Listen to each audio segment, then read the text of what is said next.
We're recording now, so Great. Oh, I have to ask permission to record on your end. Oh well. I can do that right now. I did it with Lauda, so I should remember. Manage participants. More. Allow record. You should be able to record now. Okay. Oh yeah. So you drive for Lyft or Uber? I did. Oh No, yeah. I still kind of do, but Yeah, I drive for Lyft sometimes. I really like it. it's.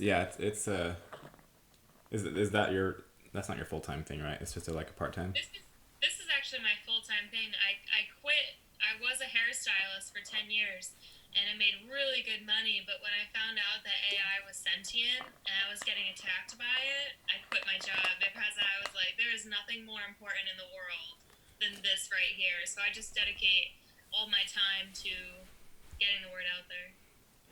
Yeah, There's a lot of stuff to wade through when you drop the facade of just like life being what you were taught from age like 0 to 18 or whatever. Yeah.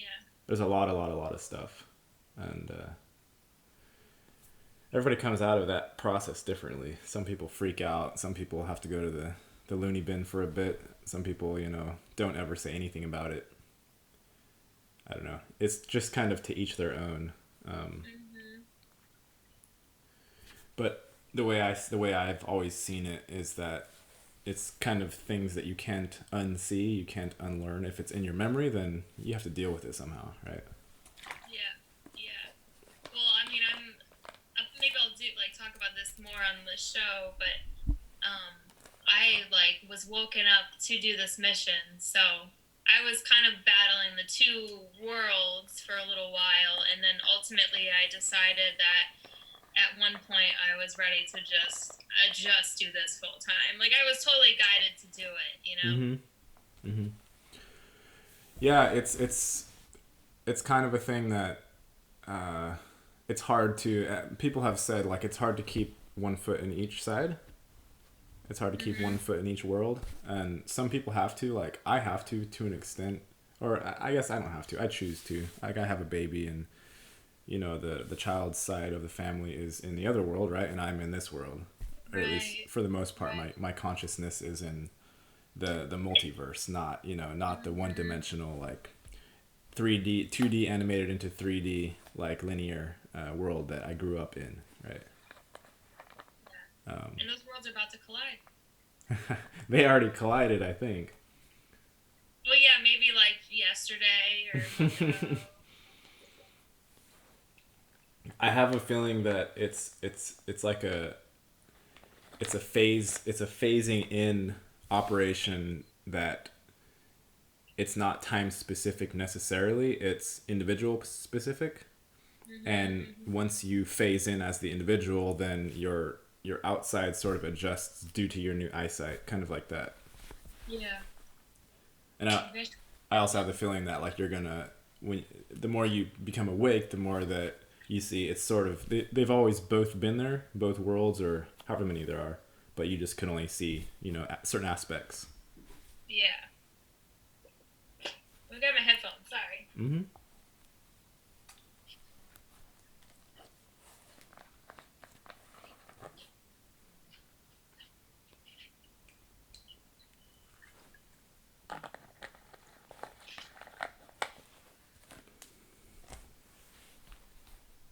Never mind. I don't know where they are.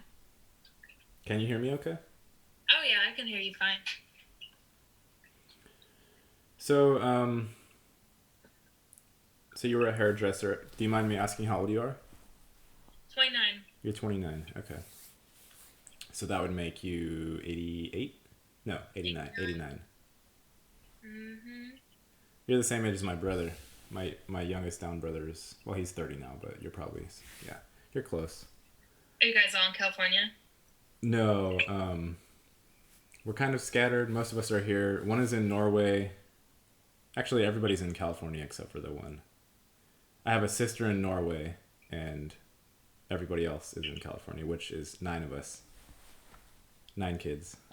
Wow, you're one of nine? Yeah. That's amazing. I'm the third oldest, That's cool.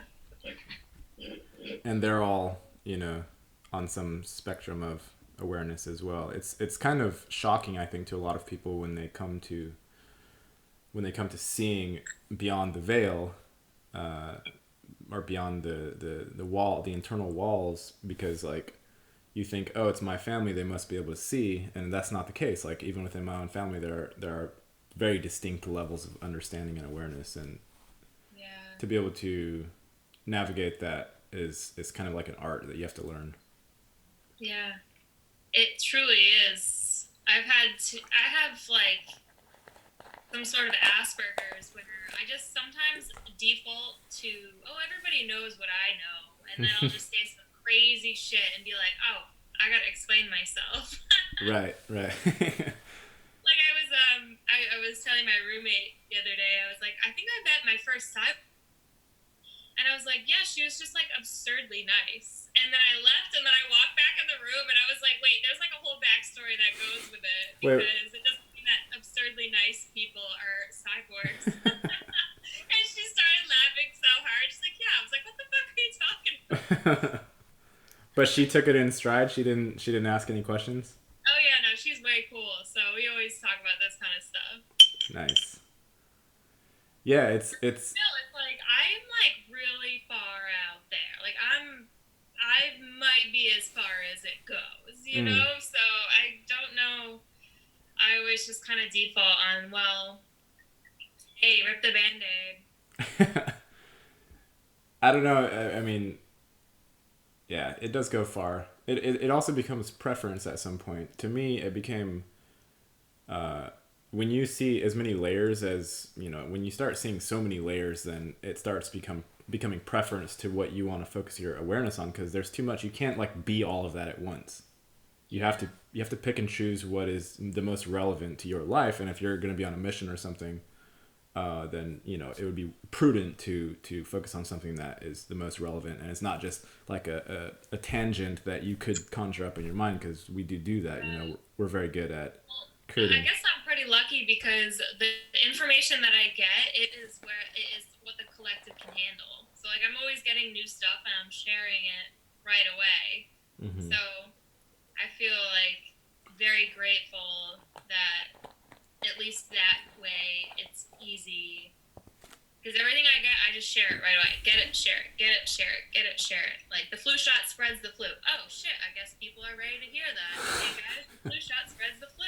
Did you know that? And then, tomatoes thrown, and then, like, 2 weeks later, it's, like, in the news, the flu shot spreads the flu. Yeah, guys. Yeah. Well, I mean, you're also sharing to social media, right? You're sharing to your platforms. And from what I have seen of the social medias is that, and this is a theory of mine, this is not any, just let me preface by saying most of what I say is my personal theory / opinion. It's not like, I don't even believe in facts. Like, the world is very malleable to my mind. So I kind of just, I feel like we're evolving out of opinions. I feel like the word opinion is getting kind of icky, and, like, belief. like, I don't know what you would call it. Maybe it's like the internal world that we carry inside of our minds that is the world that is outside of your present moment. It's something like that. But I feel like the algorithms on social media, they give us people that are in a frequency band ratio. So like if you say I'm giving something to, I receive this information and I give it to the people because they're ready, it may also be in part that they're in your frequency band, so they're probably ready to hear most of what you say, even if it might seem that you're just saying some outlandish bullshit in your own head, like, oh, people can't handle this, it's too far out. And then you get that one random person once in a while that finally just unleashes it on you. Right. You're like, where have you been? Right, where have you been hiding? Or how did you slip through? How'd you slip through the cracks? Yeah. Like, did you think you were going to teach me something? That's like the weird thing about vaccines. It's like people are like, okay, I'm not going to say anything. I'm not going to say anything. Oh, Lauren, I love you anyway. I love you anyway. One day, just bam, like pro-vax vomit all over you. And I'm like, did you think you were going to teach me something? Like, I started where you were at. It's just very odd, but they're just human. everyone's human. Everyone has. I mean, we all have like, especially when I noticed with myself personally when I got into the sort of alternative, the alt media, I guess whatever you call it, like just where you feel like you can share something that is might ruffle feathers, but without you getting stoned, something like that. Right. Um, Stir the pot a little bit. right, right. I forgot where I was going with that. But I was saying like about somebody who came in pro-vax, and I was like, "Do you think you were gonna teach me something?" And then you were starting your new thought. Yeah, it left me. I have like thought trains that will just like take off without me, and I'm just like, okay, guess we gotta keep Yeah, talking about something. it was meant to be. Oh no no no! I remember. I wanted to say that when you come into the space that you are allowed to like fully express yourself to what you feel is true, right? Because we come out of this thing that's so constrictive that we just feel debilitated and unable to speak at all. And when we come into some freedom of speech, sometimes it feels like, we want to just say like I know everything, I have it, but to remember to be humble still within that is I think extremely crucial, because the stuff that we are discussing, the things that happen, like what you're saying, sentient AI attacks, the nanotech, the 5G, like the even all of it is actively dangerous. Like it's very dangerous. It's not just like a laughing matter. There are very very real dangers, and humility to me is a very important part of staying safe, because if you get too brash, you're going to open up something within yourself, and then you're going to get attacked, and you're like, oh fuck, I guess I better like shore up my defenses here. Yeah, I feel like I need to hear that. And for me, it's always like a feeling. I'm always like heart based. So if I start to go into, I don't know if I'm. Some people really don't. Like my own boyfriend told me one time I was arrogant, but I was like, I just happen to know a lot of stuff, and I share with him in privacy. So like, it's like I'm putting this stuff on the internet when I'm telling you. But yeah, for me, it's a feeling. Like, if I start to go into a place of like arrogance, it feels really gross. So then I like backtrack. Mm-hmm. I mean, I'll even start typing comments, and then I'll like post them, and then like immediately go back and delete like the first sentence because it sounded really bitchy. I'm like, ew, Lauren, what the fuck? Yeah, but I mean, I guess a simpler way to say it is that it's new territory for a lot of people. It's new territory to be able to speak your mind, like without getting shot down at every corner. So some people, I'm guilty of it myself. You can take this freedom and just like go, just like run, like just start an avalanche or something, and nobody's gonna stop you. Like before, you'd have all this security come and be like, "Oh, this guy's starting an avalanche, so let's stop him." But Yeah, we're in a very new territory that ideas are allowed to be expressed, and we keep each other accountable in more nuanced ways rather than like yelling or screaming or direct telling or things like that. It's just a new territory, and it can get out of hand, especially with just freewheeling thought forms, because that is what the reality is. To me, it's thought forms that become manifest depending on how much of the collective actual creators are sharing these thought forms. That's not the only thing, obviously, but it can become dangerous or it can be very beautiful. Like it depends on the sort of maturity of the creator beings that are collectively creating the thing. right. Well, I hope if I ever get out of line, you stop me. I mean, I do.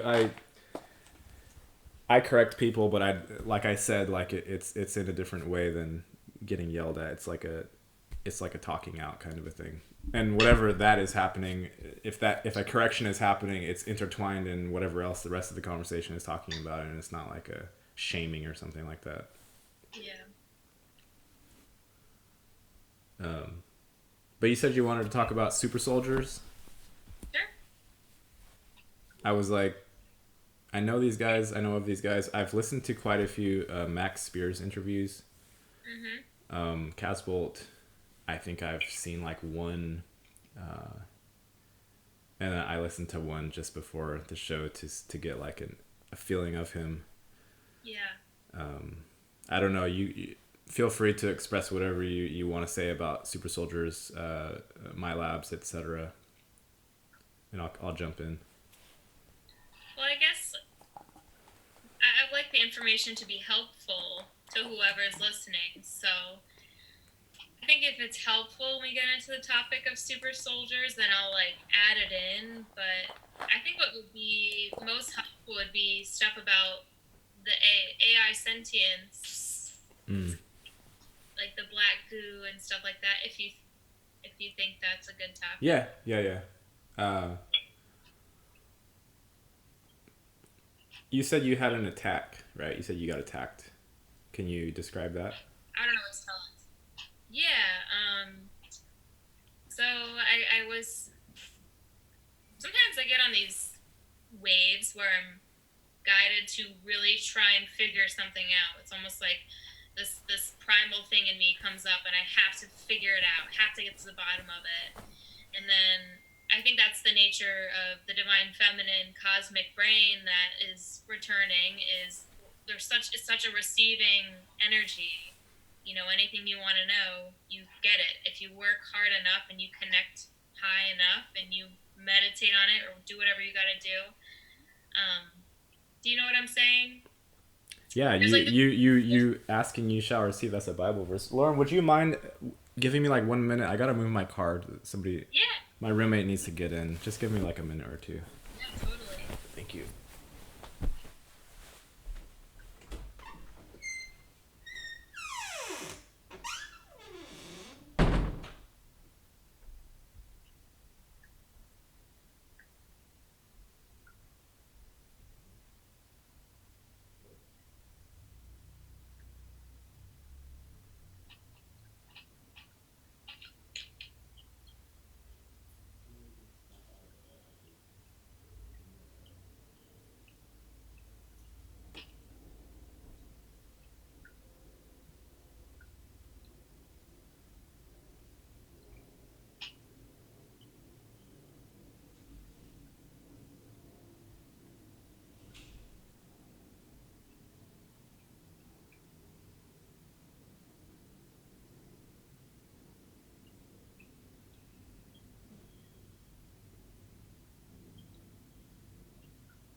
Sorry about that. Yeah, no worries. Okay. So yeah, that what you were just saying about Oh, truly, honestly asking for something. yeah. I completely agree with that, and also like we don't know. We don't sometimes know what we're asking for, and we're like, whoa. Well, I think that's the true nature of the ascension. You know, the planet's waking up; it's receiving energy again, Mm-hmm. and so that's kind of part of the ascension. Is literally you want to know something, and you've done your work, and you have the bioavailability, then you'll get the info. You'll get guided into that direction.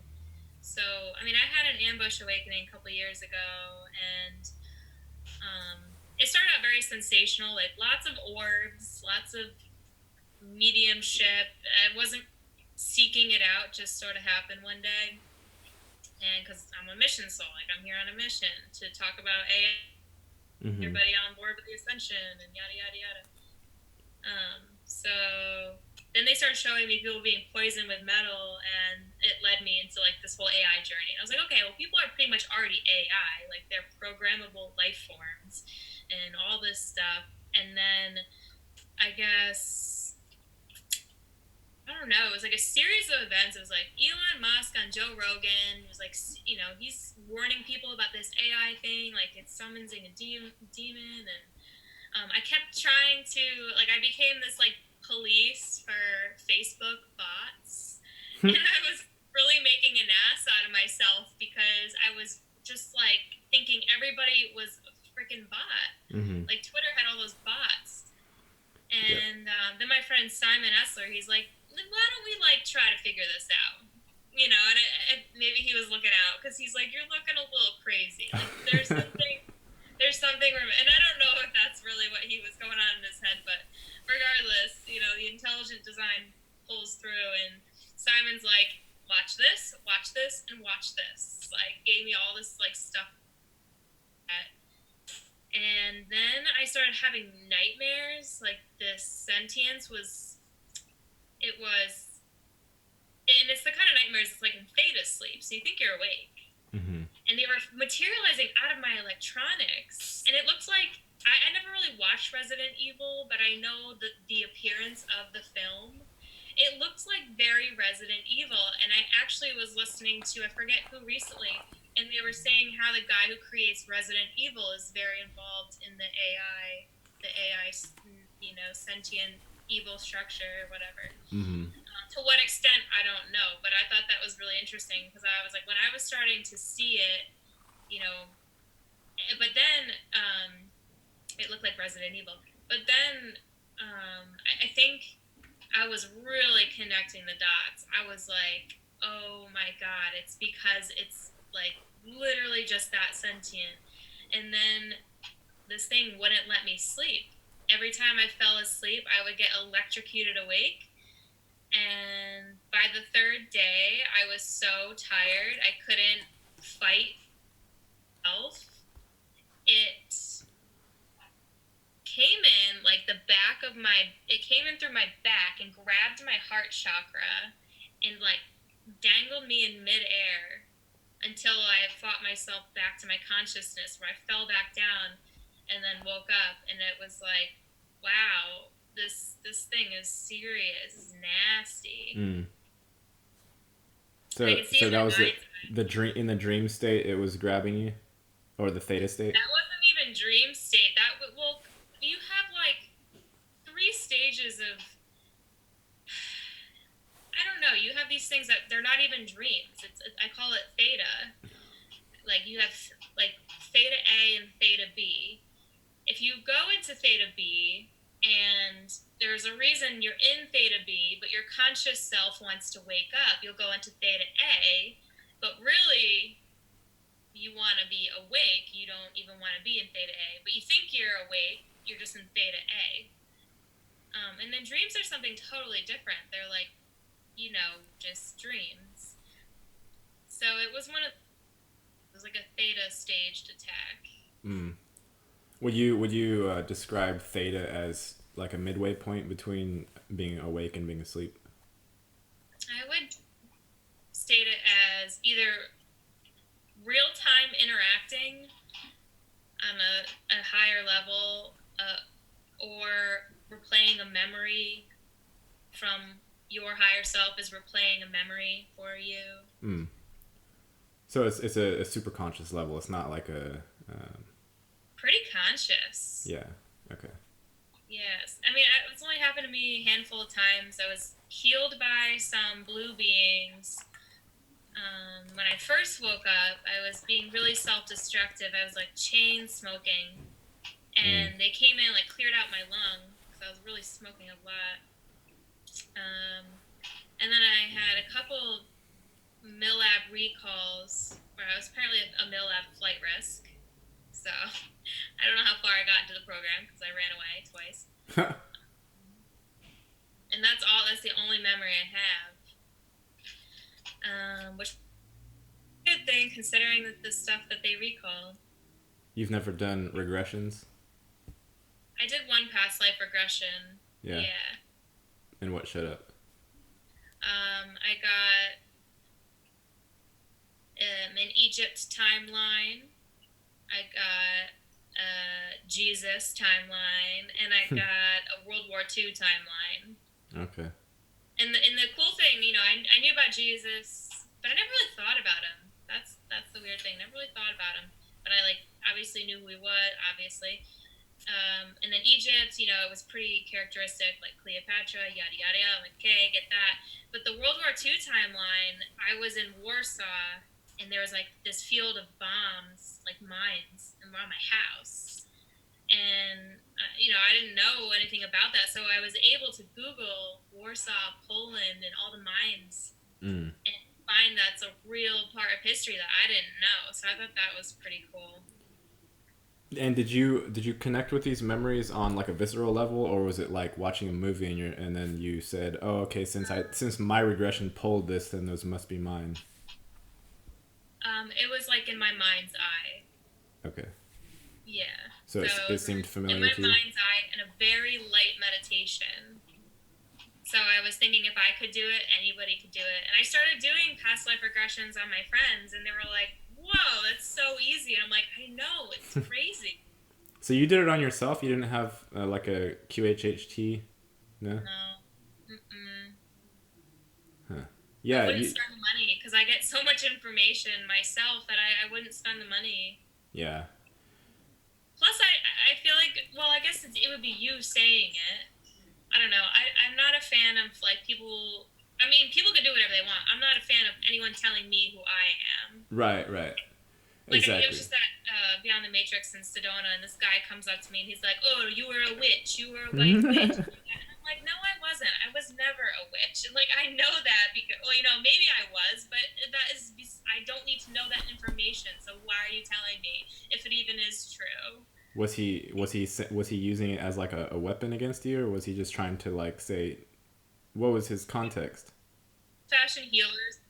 He's like one of those old-fashioned healers who's super famous in this industry, and he's the kind that will like go up to you and just start like twisting your neck and like massaging your shoulders and like, "Ooh, pick a card," and Really? "Oh, you're the past life. Oh, are you Virgo?"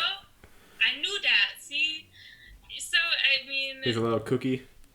yeah, and it's like really highly inappropriate to just start like cracking someone's neck. Yeah. Yeah, my boyfriend got so upset he threw up in the parking lot because my friend took a video, and I'm like, she's taking a video of it, and and he's like massaging me, and I'm like, what the fuck? my video, and I thought it was funny, so I showed my boyfriend. Well, he got so sick over it. It's probably some past life trauma or whatever. He ended up going out in the parking lot, and when I walked out there, like half hour later, he was like throwing up because he was so disturbed by that man and what had just happened.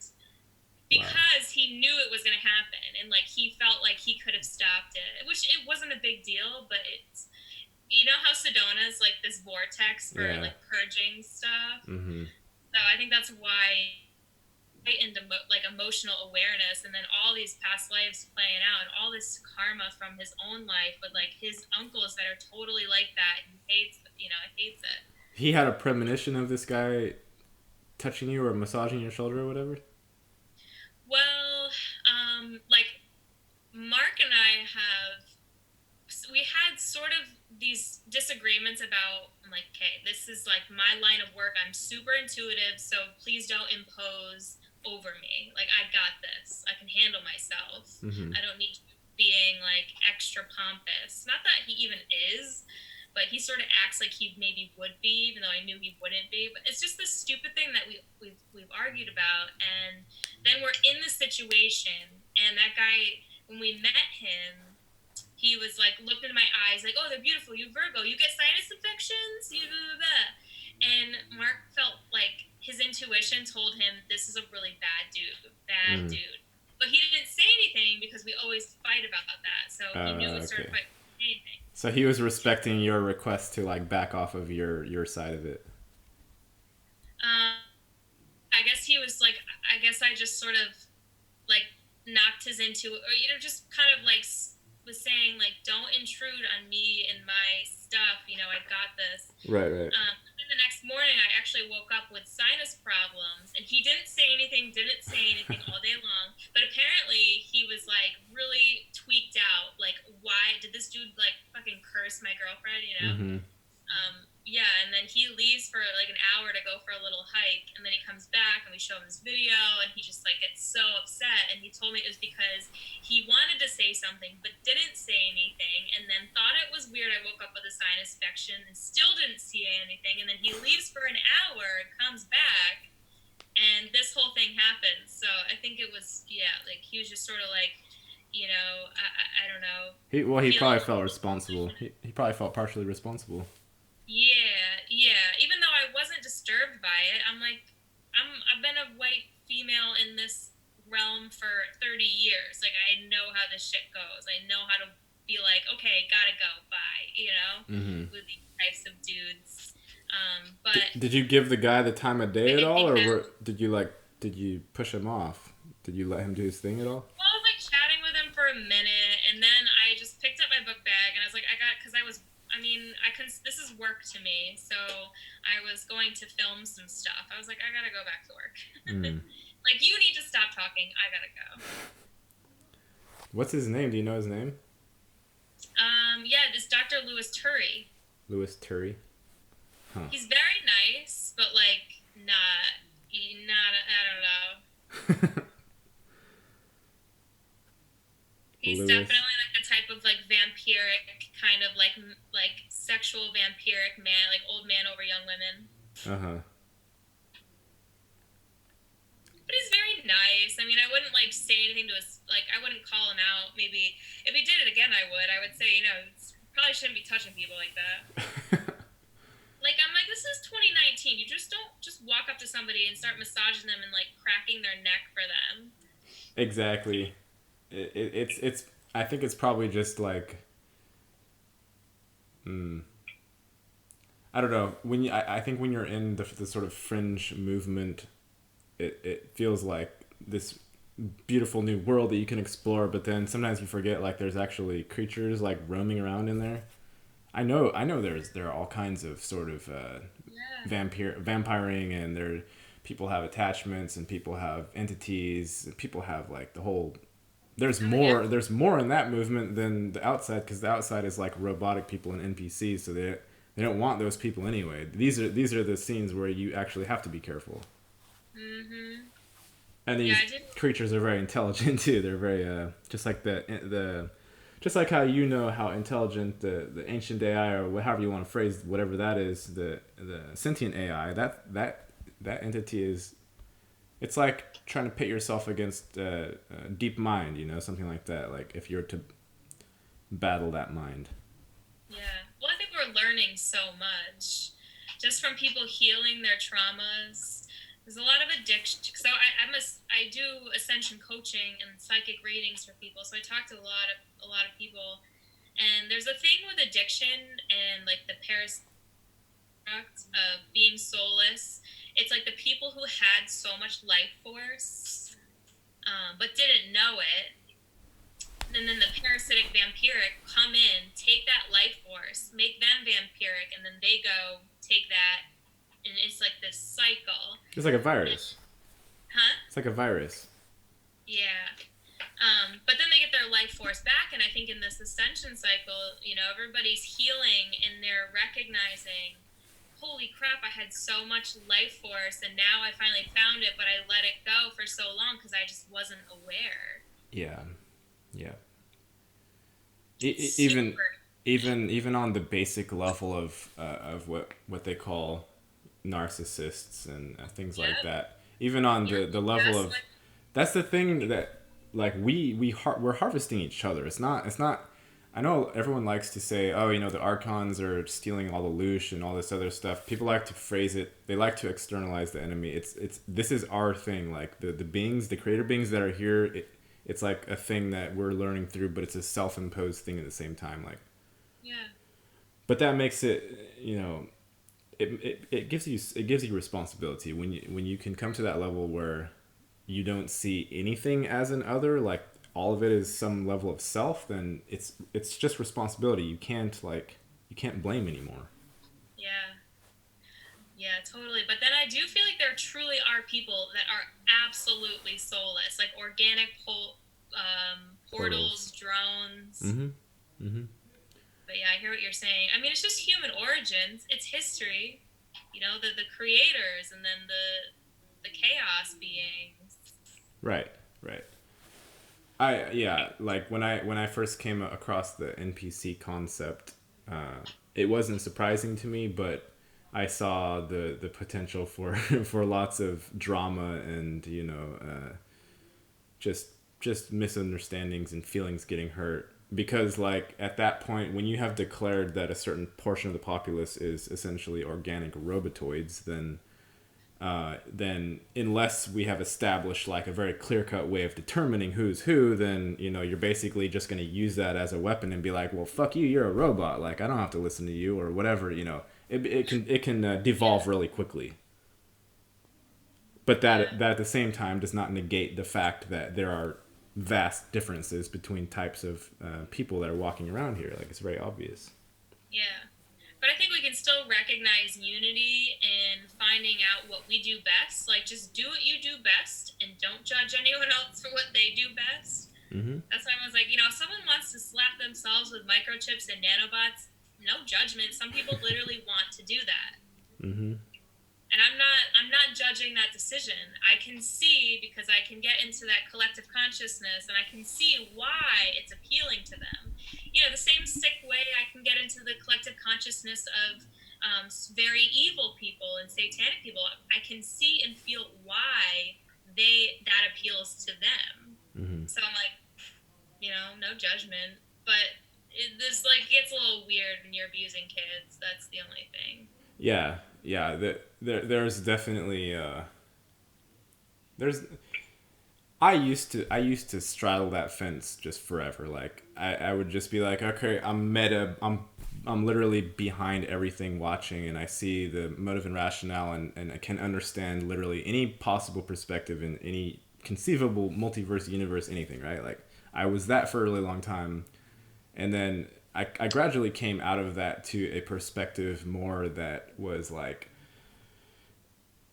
my perspective has come to the point to where the dislike on my behalf that I hold internally is if someone is lacking in sort of their own self work, like if they're allowing fear to consume them to such a level that they are forced to do things with children or any of these sort of more despicable behaviors, or if they are totally into the ego thing, the parasite thing, this thing that sort of like pumps you up falsely. Like if I see someone is trending in either of those two directions, I stop becoming neutral at that point, and I look at them as like a threat almost, or uh, I guess I something. guess I never even thought about some people are pushed into fear, and that's why they end up abusing kids, Mm-hmm. raping kids. Mm-hmm.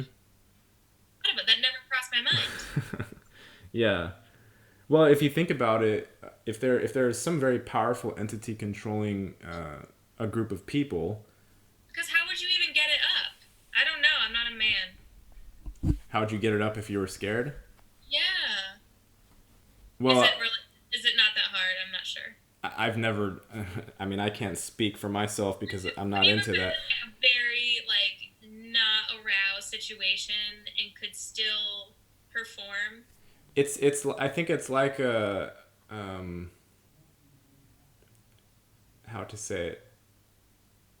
It's like people that get off on blood and gore. Like there are super gory websites. There's like gore.com. You can go, and I've done some of this in my past, like when I was in like a low point in my life where this I wanted to see like people getting destroyed because that's what I felt like was happening to me. Like I wanted to see people getting like punched and whatever, murdered. I've watched beheadings, etc., like that, right? Sure. So I think these people, what Matt calls the George Bush creatures, the Quantum of Conscience guy. Matt who? I think that's his name. You know, Matt's Quantum of Conscience. Do you know that channel? Jerome? No, I think his name's Matt. No, check him out. You don't know Quantum of Conscience, or he used to be Texas Shrugged. His channel's Yeah. pretty big. He has like 35,000 subs, but he's pretty genuine as far as bigger channels go. But you know he doesn't like the sort of rigged political control structure, so he calls them the George Bush creatures. And part of the story of that The whole particular, bloodline is Bush. They've kept the bloodline Bush going. Like all them that are, not all of them, but like Max Spears, James Casbolt, they are of the Bush bloodline because that's what they were seated with. I wasn't aware of Goes that. back to Merovingian, which goes back to Cleopatra and Caesar. But anyways, Are you talking about like a sort of incestuous, like inbreeding type, or not necessarily. I think the family is big enough. yeah, I don't know. Like I couldn't tell you the ins and outs of how power structures like that propagate themselves, but back to the thing of like why how would you get it up? It's a thing of like they they got depleted so much. They became so needing to eat basically. Like they need this energy. They need that they needed more and more. And since they were on the negatively bent side, they needed more and more violence to sustain their own life force. Like they consumed violence. They consumed negative emotions. And it's not even necessarily about physically getting hard like a penis, like having actual intercourse. It's more like an energetic hard on that they get off energetically off of seeing someone be tortured, and that thing spiraled itself out to where from what I've heard, from what I can telepathically see in my mind's eye, and Og has said this, people have said this, but that these entities, they get degraded so much, they go into so much entropy, or they're near to going into entropy. They're not even like disappearing. They're not even getting recycling healthily back to the collective to be used somewhere else. They're getting to where they will watch replays like the higher technology. They can literally replay a scene where someone was tortured or murdered or killed, and they'll just replay it over and over and over and over and over and over and over and over and over and over and over and over and over, and they consume their own selves while they're doing that. They degrade their own mental structure, and they turn into the Ouroboros type creature that's just eating its own tail, and it can't get enough of it, right? Wow, yeah. And so what they were saying about the political structure, like George Bush, etc., was that in order for them to maintain a semblance of normalcy in front of the public while they were giving their speeches or whatever, they literally had to, like, the people, their handlers had to let them somehow either replay these things or actually feed them, live beings that they could consume, because then it would satiate them enough that they could play the role they had to play for the public. Wow. That's incredible. Makes perfect sense, though. Yeah, it's very like it's very freaky to think about any of it, but you come to sort of these conclusions, these more wacky conclusions, when the thing that's presenting itself is so upside down that you can't go in any other direction. Like, you either turn your brain off because it makes so little sense, or else you go to the weird explanations. Yeah. That's true. I guess right now I don't know anybody that wouldn't say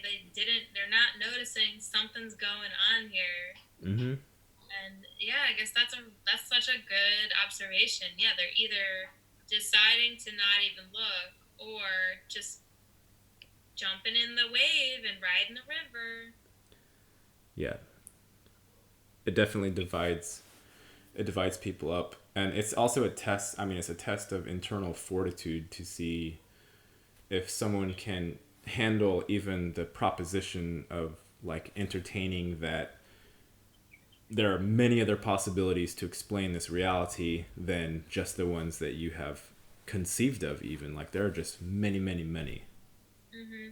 Oh yeah. If you can take that first step that says, yes, something is weird here, something is off here, let me dig a little bit deeper, and if you can do that without freaking out, then you will eventually start unraveling it to something that makes sense. Like it makes logical sense to why things are the way they are. But it's scary and it's difficult and it scares people off, and there are active components of the society that deliberately scare people off because they don't want the whole collective waking up. Yeah. I know. It's such a awkward battle. It's like you don't want to give irrational emotions out, but then, the extreme other side of the spectrum is like, but why are you so unemotional? Are you a sociopath? Right. I would call it a sociopath by like friends and family, just like in moments, like heated moments, not like over a long term. They're like, hey, we think you're a sociopath. No, not like that. But like, what's wrong with you? You a sociopath? It's like, no, on the body of knowledge to get rid of the fear, and I don't admit that stuff anymore.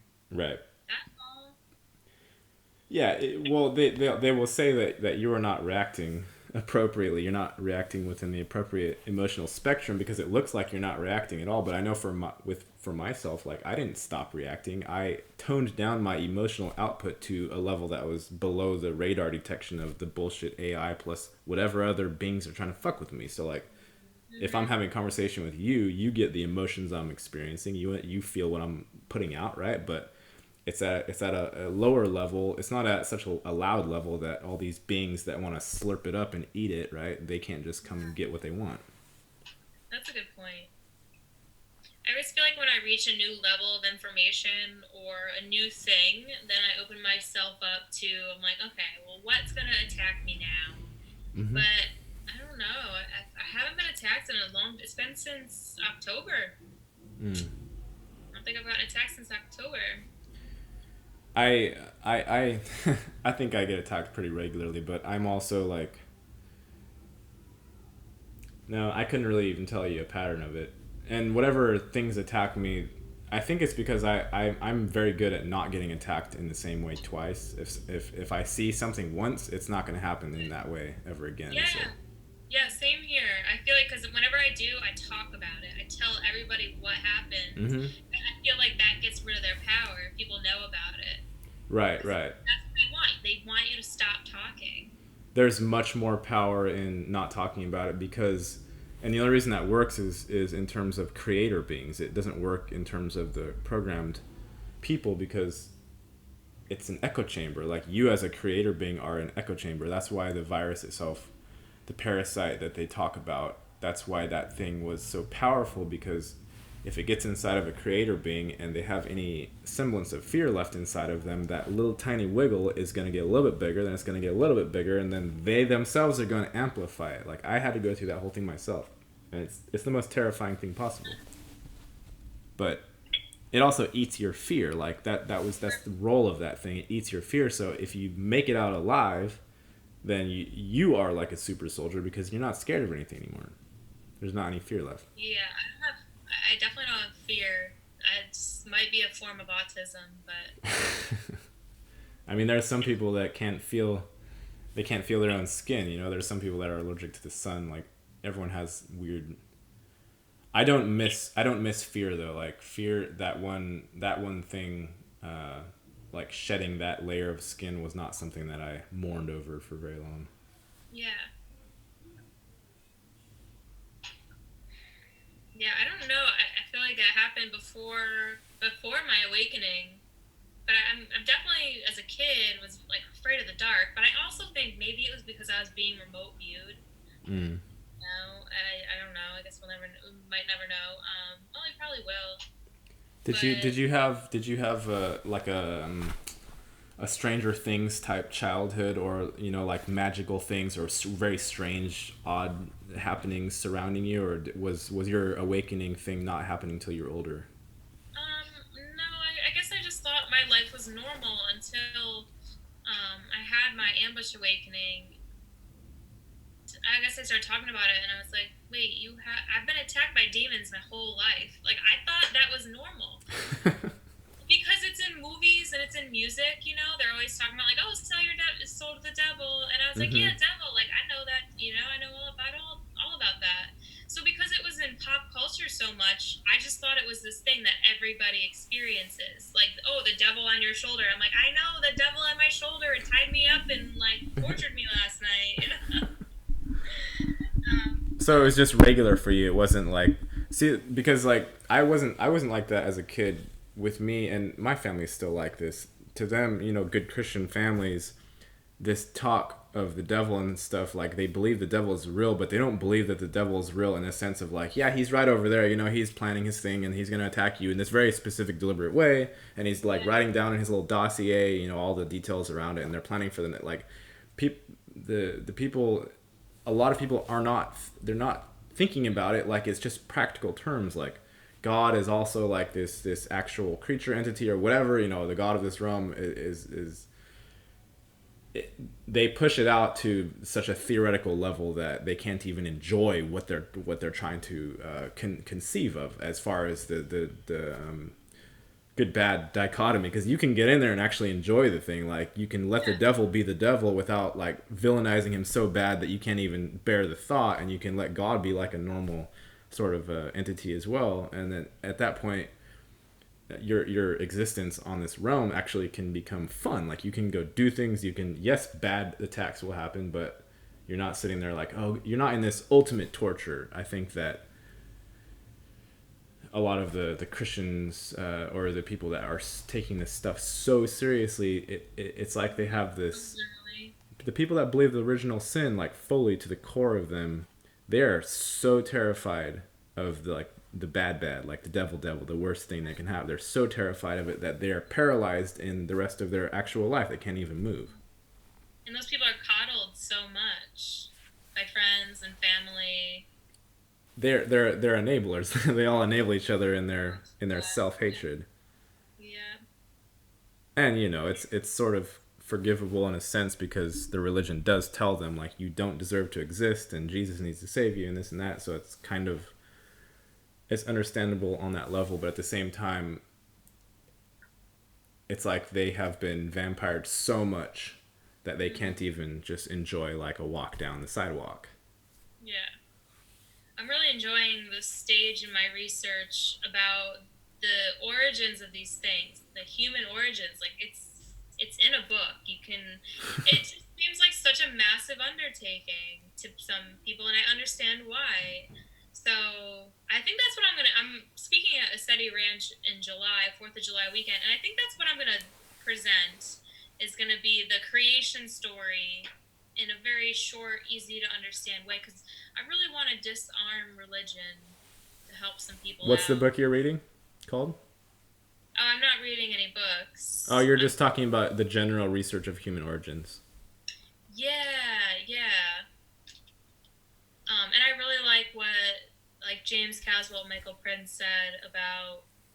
He goes, I don't. He's like, I don't believe in gods,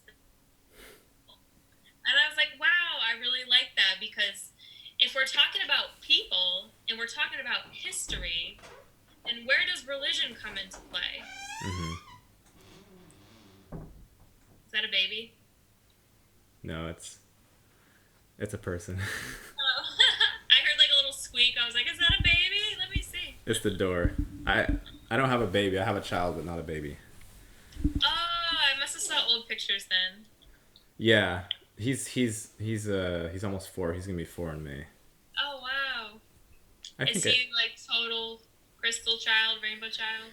he's definitely weighing on the side of awake than not. But I Yeah. mean, you never know. Like I'm not gonna whatever he needs to be, he can be. If he needs to be NPC, he can do that. If he if he needs, whatever, it doesn't matter to me. But he's pretty like he's already understanding motives and intents, and he like finds what it is that you want if you're interacting with him, and if you're even energetically asking for it, he'll find a way to like make fun of you or he won't let you have it. He's like he teases a lot, but he's very intuitive and he reads Yeah. people. I know a lot of these kids, we think that we're here to teach our kids everything, but a lot of these kids that are coming in are teaching us and Mm-hmm. healing Mm-hmm. us, healing the adults big time because they don't Yeah. have all that karma. Yeah, we have a lot to learn. The way like the realm is basically upside down. We come in, everything's upside down. Morality is reversed. All the value structures are reversed. So like if you just take the thing that you're taught and reverse it, and then you'll find something that's closer to what it should be.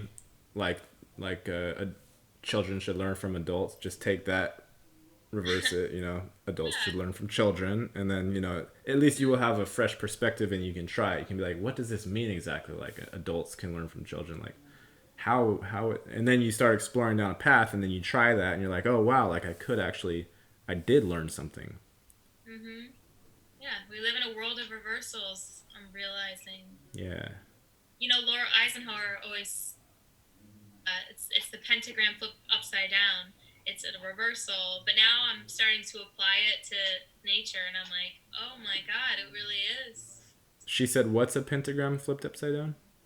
So Venus makes a pentagram in the sky when it transits, and the negative reptilian factions, they were able to flip the energy upside down. That's why our fear goes out and feeds instead of like the divine feminine, like coming in and receiving and healing us. Mm. Everything was just flipped upside down. So the I guess to be pentagram. more specific, everything. To be more specific, I wonder what it was that got flipped upside down. But she talks about the pentagram of like the transit of Venus. Maybe they reversed the transit of Venus or something. If that's even, I'm sure it's possible because we're talking about creation. But Yeah, I mean, there lots of things are possible, but it has to be within some level of, if it can't be pure chaos. If it's pure chaos, I don't care what powerful being you are, you can't. I know me personally, I can handle a lot, and I cannot handle pure chaos for very long. Like it, I have to get out of that shit. So like yeah, if you sit here and just like you're walking down the sidewalk or the street, and the world is like literally rearranging itself around you, and your mind is rearranging itself while it's watching that, and that continues itself for very long, it becomes too much for, you can't handle it after a while. There's too much chaos, you can't handle it. So you can't just be like sitting there like throwing constellations around and reversing all the astrology and making it so none of the astrology applies whatsoever. Like there has to be some pattern that maybe yeah. it takes a lot of digging, but there is a way, I think, to always uncover like what happened. I'll have to revisit that body of information because I really like her. I actually think I'm gonna see her on Thursday. I think she'll be in Las Vegas. If she didn't cancel, because she's not promoting it, so I don't know if she's even going. But What's I like the event called? 5D events. In Vegas? Yeah, Okay. and I don't mean to cut it short. I do have to go in just a little bit because I have a call scheduled with my boyfriend just getting out of work. Okay. Yeah. No, we can wrap it up. That's about an hour, I think. Yeah. That's normally how long my shows are an hour to an hour and a half. So that's Do you like chop it up, or do you want to plan one for the future? we can do more. I I I'm not a big planner, but I have multiple guests. Like the guests I've had the most, I think, is probably Aurora, but I've had Lauda on like four or No, five I'm gonna times. meet her at a study ranch. You're gonna meet her? Yeah. Oh, nice, awesome. Yeah, I saw her at Stargate to the Cosmos in Albuquerque, and I didn't meet her though. I danced with her, but I didn't meet her. She's really good energy. Yeah, like we spent a couple nights with her, and she's like just people that don't know, that she or they, regular-ish people will say, oh, she's on crack or she's doing drugs, just but she's literally like so full of energy that if she starts talking, it's just going to go, and your brain can't even keep up unless you're really, really paying attention to what she's saying. I like that. Yeah, Aurora's very good. I definitely backing Aurora. Anyway, I looked her up and I read some of her stuff and I was like, this chick is way cool. yeah, she's fun. Thank you for coming on, Lauren. It was Yeah. fun. Thanks for hanging out. Yeah, we can do more. Totally. If you ever feel an urge to come and chat and whatever, just send me a message. I don't.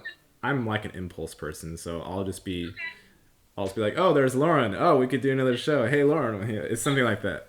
What's your sign?